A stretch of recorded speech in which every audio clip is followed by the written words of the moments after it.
On April 15, 1912, at 11:40 p.m., the RMS Titanic strikes an iceberg in the freezing North Atlantic Ocean.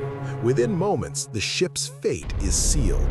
The unsinkable Titanic has less than 3 hours before it will slip beneath the waves, taking over 1,500 souls with it. But in those final hours, some of the most extraordinary acts of courage and heartbreaking tragedy in maritime history will unfold. This is the story of the Titanic's last night, a night that would change safety regulations forever. The Titanic was the largest and most luxurious ship ever built at the time. Constructed in Belfast, Ireland, it took 3 years to complete and cost $7.5 million, about $200 million in today's money. The ship was 882 feet long, 11 stories high, and could carry over 2,400 passengers and 900 crew members. It had swimming pools, gymnasiums, libraries, and even a squash court. First-class passengers enjoyed opulent suites with private promenades, while third-class passengers, mostly immigrants seeking a new life in America, stayed in cramped but relatively comfortable quarters below deck. On April 10, 1912, the Titanic departed from Southampton, England on its maiden voyage to New York City. Captain Edward Smith, a veteran with 40 years of experience, was at the helm. Among the passengers were some of the wealthiest people in the world: John Jacob Astor IV, Benjamin Guggenheim, and Isidor Straus, co-owner of Macy's department store. There were also hundreds of families, young couples, and children dreaming of a fresh start in America. The ship made stops in Cherbourg, France, and Queenstown, Ireland before heading out into the open Atlantic. The weather was perfect: calm seas, clear skies, and excellent visibility. Everything seemed ideal. But danger was lurking ahead in the form of ice, massive icebergs drifting south from Greenland. On April 14th, the Titanic's wireless operators received multiple warnings about ice in the ship's path. Some warnings were delivered to the bridge, but others were not. The wireless operators were busy sending personal messages for passengers. Captain Smith adjusted the ship's course slightly south, but maintained full speed, 22 knots, just under the ship's maximum.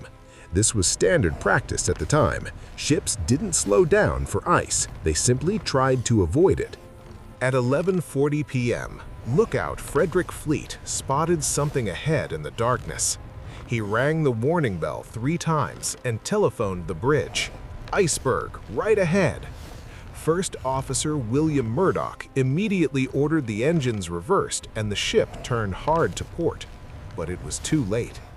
37 seconds after the warning, the Titanic's starboard side scraped along the iceberg. Most passengers barely felt it, just a slight shudder and a grinding noise. Some third-class passengers saw chunks of ice fall onto the forward deck and started playing with them, laughing. They had no idea their lives had just been placed on a countdown. Below deck, the reality was catastrophic. The iceberg had opened up 6 compartments to the sea, ripping a series of gashes along the hull below the waterline. Water was pouring in at an alarming rate. Thomas Andrews, the ship's designer who was aboard for the maiden voyage, was summoned to assess the damage. After inspecting the flooding, he gave Captain Smith the devastating news: the Titanic was going to sink. It was a mathematical certainty. The ship could survive 4 compartments flooding, but not 6. Andrews estimated they had 1 to 2 hours at most. Captain Smith was stunned. How could the unsinkable ship be sinking? But there was no time for disbelief. At 12:05 a.m., he gave the order to uncover the lifeboats and prepare to abandon ship. The Titanic carried 20 lifeboats, enough for only 1,178 people. There were over 2,200 people on board. Why so few lifeboats? At the time, regulations were based on a ship's tonnage, not passenger capacity. The Titanic actually exceeded the legal requirement for lifeboats. More shocking was the fact that the ship's designers had originally planned for 48 lifeboats, but the number was reduced because they cluttered the first-class promenade deck. Aesthetics had been prioritized over safety. At 12:15 a.m., the wireless operators sent out the first distress call. They used the new SOS signal, which the Titanic was among the first ships to transmit. Several ships received the message, but most were too far away. The nearest ship, the Californian, was only 10 miles away, but its wireless operator had gone to bed just minutes before. The Californian's crew saw the Titanic's distress rockets, but thought they were just celebratory fireworks. Meanwhile, on the Titanic, chaos was beginning. Many passengers didn't believe the ship was sinking. The band, led by Wallace Hartley, began playing upbeat music in the first-class lounge to keep spirits high.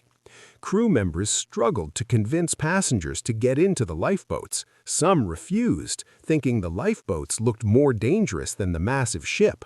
The order was women and children first. This wasn't a law, but a maritime tradition called the Birkenhead drill. On the port side, Second Officer Charles Lightoller interpreted this strictly. No men allowed unless no women or children were waiting. On the starboard side, First Officer Murdoch was more lenient. He allowed men to board if there was space after women and children. The first lifeboat, Lifeboat 7, was lowered at 12:40 a.m. with only 28 people aboard. It could hold 65. Lifeboat after lifeboat was lowered partially empty because people were too frightened to get in or didn't understand the severity of the situation. This was a fatal mistake. Had the lifeboats been filled to capacity, hundreds more could have been saved. By 1 a.m., the bow of the ship was noticeably lower in the water. Panic began to spread, especially in third class, where passengers were trapped behind locked gates. A measure originally intended to prevent the spread of disease, but now preventing escape. Some third-class passengers managed to find their way to the boat deck, but many were lost in the maze of corridors or couldn't understand the English-speaking crew's instructions. On deck, heartbreaking scenes unfolded. Isidore and Ida Strauss, in their 60s, were offered seats in a lifeboat.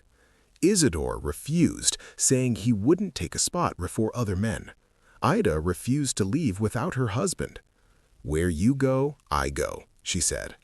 They were last seen sitting together on deck chairs, holding hands. Benjamin Guggenheim changed into his evening wear, saying, "We've dressed in our best and are prepared to go down like gentlemen." At 1:40 a.m., the last distress rocket was fired.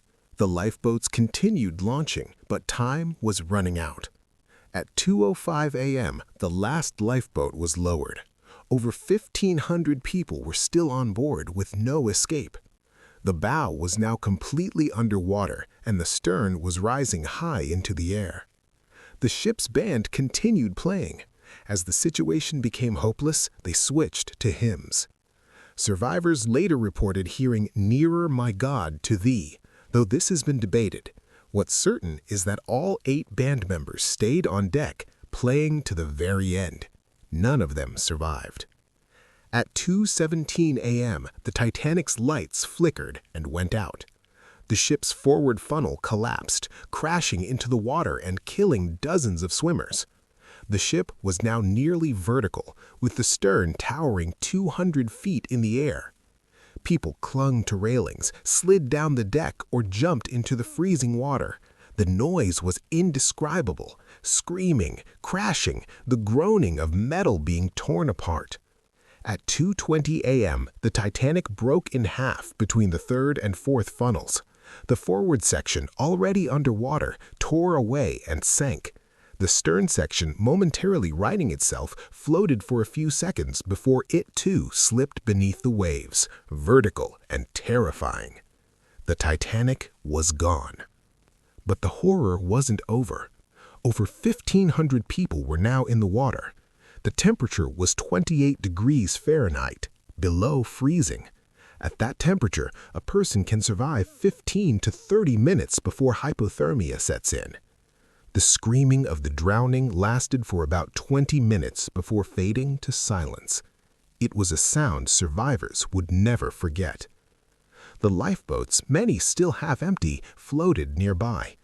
Only one lifeboat, number 14, commanded by 5th Officer Harold Lowe, went back to search for survivors. They pulled 4 people from the water. Only 4. Most lifeboats didn't return, either because the crew feared being swamped by desperate swimmers or because the passengers were too traumatized to act. At 4 a.m., the reputable RMS Carpathia arrived, having raced through ice fields at top speed after receiving the distress call. One by one, the lifeboats were located and the survivors brought aboard, 705 people in total. They were wrapped in blankets, given food and medical care. Many were in shock, some hysterical, others completely silent. When the Carpathia arrived in New York on April 18th, thousands of people crowded the docks. Families desperately searched for loved ones. Some were reunited, most were not. The world was stunned. How could the unsinkable ship have sunk on its very first voyage? Investigations began immediately. Both the U.S. and British governments held inquiries. The findings were damning. The ship was going too fast in known ice fields. The wireless warnings were ignored. There weren't enough lifeboats. The crew wasn't properly trained for evacuations, and nearby ships hadn't responded. The disaster led to major changes in maritime law. Ships were required to carry enough lifeboats for everyone on board. 24-hour radio watch became mandatory. The International Ice Patrol was established to monitor icebergs in the North Atlantic. Lifeboat drills became compulsory. These changes have saved countless lives in the centuries since. The wreck of the Titanic wasn't found until 1985, when oceanographer Robert Ballard located it 12,500 feet below the surface, broken in 2 pieces about 2,000 feet apart. The ship is slowly deteriorating, eaten by bacteria and corrosion. Experts estimate it will completely collapse within the next couple of decades. The Titanic story endures because it reveals something fundamental about human nature. In those final hours, we saw the best and worst of humanity: selfless sacrifice and desperate selfishness, courage and cowardice, hope and despair. It reminds us that no matter how advanced our technology, we're still vulnerable to nature's power and our own hubris. Over 1,500 people died that night, but their stories live on. Stories of parents who gave up their seats so their children could live, of crew members who stayed at their posts until the end, of strangers who comforted each other in their final moments. The Titanic wasn't just a ship. It was a symbol of an era's confidence, a monument to human ambition. Its sinking shattered that confidence and reminded the world that some things are beyond our control. If this story moved you, let me know in the comments, and if you want more incredible historical stories, check out my video on the Hindenburg disaster. Thank you for watching, and I'll see you in the next story.